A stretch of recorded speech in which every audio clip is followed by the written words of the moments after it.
എന്ത് വിധി ഇത്? എഞ്ചിൻ ബേയില് വെള്ളം വന്ന എഞ്ചിൻ കൺട്രോൾ മോഡ്യൂൾ കംപ്ലൈന്റ് വരും. എങ്ങനെയൊക്കെ എഞ്ചിൻ ബേയിൽ വെള്ളം വരാം? Car Audi Q7 first generation ആണ്. കംപ്ലൈന്റ് കാർ സ്റ്റാർട്ട് ആകുന്നില്ല. ഫർദർ ആയിട്ട് ചെക്ക് ചെയ്തപ്പോൾ എഞ്ചിൻ കൺട്രോൾ മോഡ്യൂളിന് കമ്മ്യൂണിക്കേഷൻ ഇല്ല.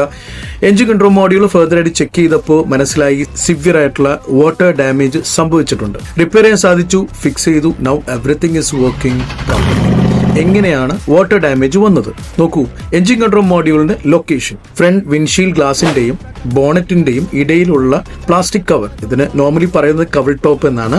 ഈ കവൾ ടോപ്പിൽ വാട്ടർ ഡ്രെയിനേജ് ഹോൾ ഉണ്ട്. ഈ ഹോള് ബ്ലോക്ക് ആയി കഴിഞ്ഞാൽ വെള്ളം നേരെ താഴത്തേക്ക് വരും. എഞ്ചിൻ കൺട്രോൾ മോഡ്യൂള് ഇതിന്റെ താഴെയാണ് ഫിക്സ് ചെയ്തിരിക്കുന്നത്. അപ്പൊ അതുകൊണ്ട് തന്നെ വെള്ളം നേരെ എഞ്ചിൻ കൺട്രോൾ മോഡ്യൂളിലേക്ക് വരും. ഇങ്ങനെയാണ് ഇത് വാട്ടർ ഡാമേജ് വരുന്നത്. ഓഡി Q7 ഫസ്റ്റ് ജനറേഷനിൽ ഇത് കോമൺ ആയിട്ട് കാണുന്ന ഒരു കംപ്ലൈന്റ് ആണ്. അപ്പോൾ ശ്രദ്ധിക്കാം.